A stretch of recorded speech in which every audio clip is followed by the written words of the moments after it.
नमस्कार साथियों, वैदिक आईएएस में आपका स्वागत है। जैसा कि आपके डिमांड के अनुसार हम जो है क्या कहते हैं उत्तर प्रदेश लोक सेवा आयोग की जो परीक्षा होने वाली है या आरओ का जो भी परीक्षा होगा उसमें किस विषय से कहाँ से प्रश्न आते हैं, पेपर एनालिसिस की बात कर रहे थे हम लोग। देखो पेपर तो मेरे पास ही नहीं, पेपर लेके वहाँ रखा होगा। देखिए पेपर एनालिसिस में क्या था कि कहाँ से प्रश्न आ रहा है आपके सामने हम बता रहे थे। जैसे कि होता क्या है, अभी 3 महीने परीक्षा में बचा हुआ है आपके, आप बुक्स पढ़ना शुरू करोगे तो इतनी मोटी मोटी किताबें होती हैं और मुझे नहीं लगता कि क्या कहते हैं आप एक किताब को एक बार पढ़ने के बाद आपका समय खत्म हो जाएगा। 5-6 किताबें जो भी होती हैं। पेपर यूपीपीसीएस का होगा, पेपर ले आशीष। तो मेरा बताने का उद्देश्य ये है कि क्या कहते हैं ये डिसाइड करना आपको होगा कि कहाँ से कितने प्रश्न आ रहे हैं। एक आइडिया हम यहाँ पे आपको दे देते हैं कि पिछले साल कहाँ से प्रश्न आया था, फिर हम बता देते हैं आपको कि इसके पहले आप 2-3 साल का पेपर ले लो और कंटिन्यू देखो क्या कहते हैं कि कहाँ से प्रश्न आए हुए हैं। जैसे कि मैंने इतिहास का बता दिया आपको, भूगोल का बता दिया आपको, पॉलिटिकल साइंस का बता दिया आपको। अब जो अगला मैं आपको बताऊँगा एनवायरनमेंट का बताऊँगा, ठीक है, पर्यावरण का। देखिए मैंने क्या बताया था, फिर वही चीज़ें रिवीजन कर रहा हूँ। अगर आप उत्तर प्रदेश लोक सेवा आयोग की प्री परीक्षा देने जा रहे हो या फिर आरओ की प्री परीक्षा देने जा रहे हो तो उसमें क्या 2 पेपर होता है, फर्स्ट और सेकंड हमने बताया। सेकंड जो होता है वो CSAT का होता है और फर्स्ट जो है GS का होता है। और GS में कितने टॉपिक्स आते हैं वो भी हमने आपको डिसाइड किया था। इतिहास हो गया, ठीक है, भूगोल हो गया, पॉलिटिकल साइंस हो गया और इसी के साथ में इन्वायरमेंट और आपका इकोलॉजी है। और इसके आगे जब बढ़ोगे क्या कहते हैं तो इकोनॉमिक्स भी है और इसी में साइंस भी है। और इसके अलावा भी क्या कहते हैं आपका करंट अफेयर्स होता है। करंट अफेयर्स जो होता है जो समसामयिक सब्जेक्ट हैं उससे भी बन सकता है या फिर इसके अलावा भी करंट अफेयर्स बनता है। जब वो एग्ज़ाम आएगा आपका तो करंट अफेयर्स की हम 15 क्लास लेते हैं और मुझे उम्मीद है कि 2-3 साल से मैं लगातार 15 क्लासेस ले रहा हूँ और उसमें से कोई प्रश्न बाहर नहीं जाता है। ये मेरा अनुमान रहता है कि जो भी मैगजीन्स आती हैं उस समय बाज़ार में उपलब्ध होती हैं उन सारी मैगजीनों का कलेक्शंस होता है अपने पास में। तो देखिए पर्यावरण में आज आपको मैं बताऊँगा कि कहाँ से कौन से प्रश्न आते हैं और आप क्या कहते हैं इसके अलावा क्या कर सकते हो। ज़रूरी नहीं कि मैं जो बता रहा हूँ यहीं से आएंगे या फिर परीक्षा में ज़रूरी नहीं कि वहीं आया हुआ है। उम्मीद मेरी ये है कि मैं बहुत ज़्यादा बता दूंगा आपको यूपीपीसीएस में एनवायरनमेंट, ठीक है, एनवायरनमेंट एंड इकोलॉजी। आप जाके मेरे चैनल पे देखोगे तो क्या कहते हैं 1 साल पहले लगभग मेरी 15 क्लासेस पढ़ी होंगी। लगातार मैंने 2 साल 15 क्लासेस लिया हुआ है और इस तरह से लिया हुआ है कि माइंड मैप बना के और क्या कहते हैं जो टॉपिक्स से प्रश्न आए हैं उन टॉपिक्स को अलग अलग तोड़ के मैंने बताया हुआ है और 15 मिनट के क्लास में पूरा का पूरा समझाने का प्रयास किया है कि एग्जाम्स की डिमांड क्या है। जैसे पहला टॉपिक क्या है जहाँ से आपका प्रश्न पूछा जाएगा, जो पहला टॉपिक आपका बनेगा प्रश्न पूछा जाएगा वो होगा जैव विविधता से, ठीक है, ठीक। और फिर पारिस्थितिक तंत्र से प्रश्न बनेगा, ठीक, जिसमें खाद्य जाल वगैरह आते हैं। ये पीसीएस का फेवरेट प्रश्न है, ये खाद्य जाल से पूछता है प्रश्न, हमेशा हर बार पूछ रहा है। और जो क्या कहते हैं चक्र होता है उससे प्रश्न पूछ रहा है खाद्य जाल वाले। और उसके बाद जब और थोड़ा सा आगे बढ़ोगे सारी चीज़ों को आप नोट करना। प्रीवियस ईयर हम जो बता रहे हैं आपको वो 3 से 4 साल के पेपर का एनालिसिस है और साथ में आपको अभी पेपर लेके हम बता भी देंगे, पेपर हाथ में है कि कहाँ से प्रश्न आया है देख लीजिए।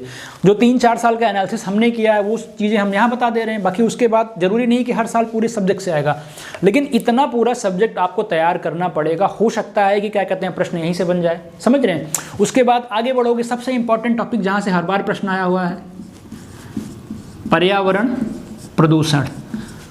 मेरे चैनल पे इन विषय में किसी का नाम मतलब क्या कहते हैं गूगल पे डाल दोगे तो अपने आप पर्यावरण प्रदूषण बाय अवनीश चौधरी लिख दोगे, क्लास मेरी आ जाएगी यूट्यूब पे या गूगल पे डाल दोगे, कहीं भी डाल दोगे या फिर किसी भी टॉपिक का नाम डालोगे मेरी क्लास आपको मिल जाएगी, मेरा नाम लिख दोगे तो, ठीक है।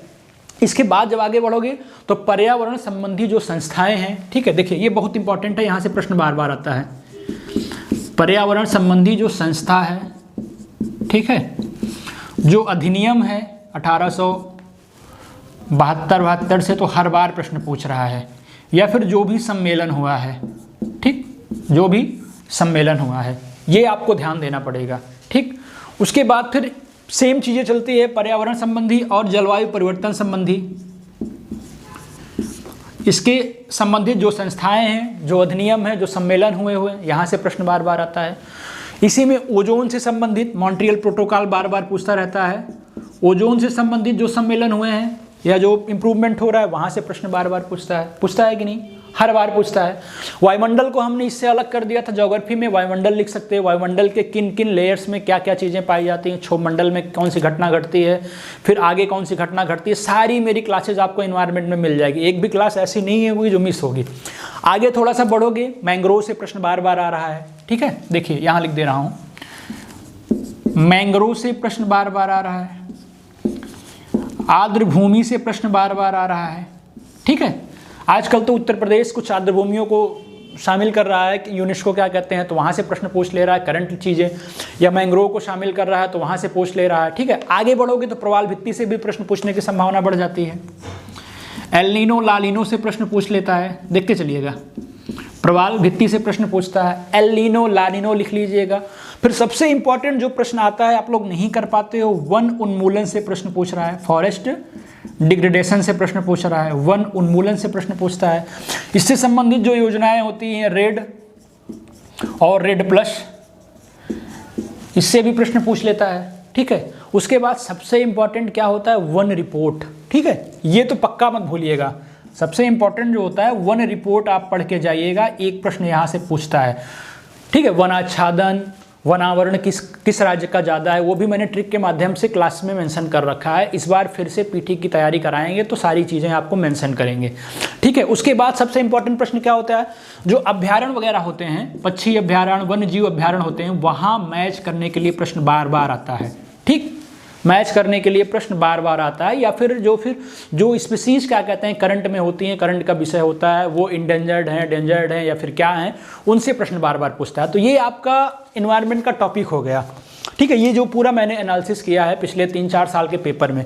अब एनवायरनमेंट का प्रश्न आपको ऐसे सरसरी नज़र से देख ले रहा हूँ कहाँ कहाँ से आया हुआ है, और एक आइडिया लग जाएगा, और प्रश्न भी आपके सामने मैं मेंशन कर दूंगा। आज मैंने टिक नहीं किया, नहीं थोड़ा समय बचता, लेकिन आपके सामने ही देख रहा हूँ कि एक आया है लॉन्ग, वो तो उसका प्रश्न हो गया, और आपको वो भी बताएंगे कि बायोलॉजी में कहाँ कहाँ से प्रश्न आए हुए हैं। अभी मैंने देखा था कि वन रिपोर्ट से भी प्रश्न आया हुआ था। ये देखिए प्रोटोकॉल का प्रश्न आया है, कार्बन क्रेडिट की अवधारणा उत्पन्न हुई, अर्थ समिट, रियो जेनेरो, क्योटो प्रोटोकॉल, मॉन्ट्रियल। जब आप पढ़ोगे इन सारे प्रोटोकॉल्स को तो वहाँ पर आपको पढ़ने को मिलेगा कि कब ये अवधारणा आई। इस तरह से आप लोग प्रश्न पत्र को देखिएगा। आप एक प्रश्न और आया, पारिस्थितिक तंत्र के विविध अवयव आपस में एक दूसरे पर निर्भर करते हैं या मानव क्रियाओं से वातावरण प्रभावित होता है। अब देखिए प्रश्न आया कि नहीं, यहाँ से जो भी बता रहा हूँ वो मेरा 3 साल का एनालिसिस है, और ये सिर्फ 1 साल का एनालिसिस है। 1 साल का पेपर आपके सामने लिया हूँ, लेकिन इसके बाहर आई होप मैंने बताया है कि 80% प्रश्न आएंगे ही आएंगे इन टॉपिक्स से।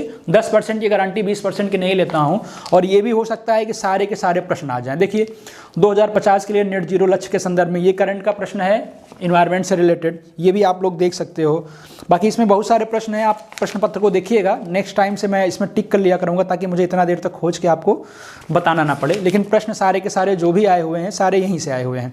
आर्द्र भूमि से प्रश्न आया है, ठीक है, और क्या कहते हैं एल नीनो ला नीनो से 2018 में प्रश्न आया था, उसके बाद से अभी तक नहीं आया, इसलिए संभावना बढ़ जाती है। या पर्यावरण प्रदूषण से प्रश्न आया हुआ है कि फ्लाई ऐश प्रदूषण होता है किस प्रकार का, ताप विद्युत संयंत्र से आता है, खनन से आता है, तेल शोधन से आता है।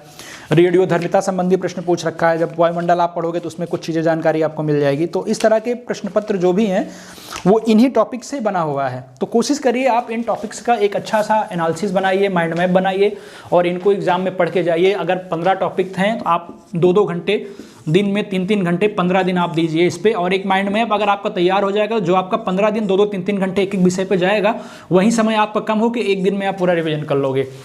या फिर किसी को माइंड मैप का नोट्स चाहिए होगा तो मुझे मैसेज कर देगा, मैं आपको उसको सेंड कर दूंगा PDF बना के। अब आगे जो भी विषय हमारे बचे हुए हैं हम उस पर मेंशन करेंगे। उसके बाद पार्टिकुलरली हमारी क्लास शुरू होगी।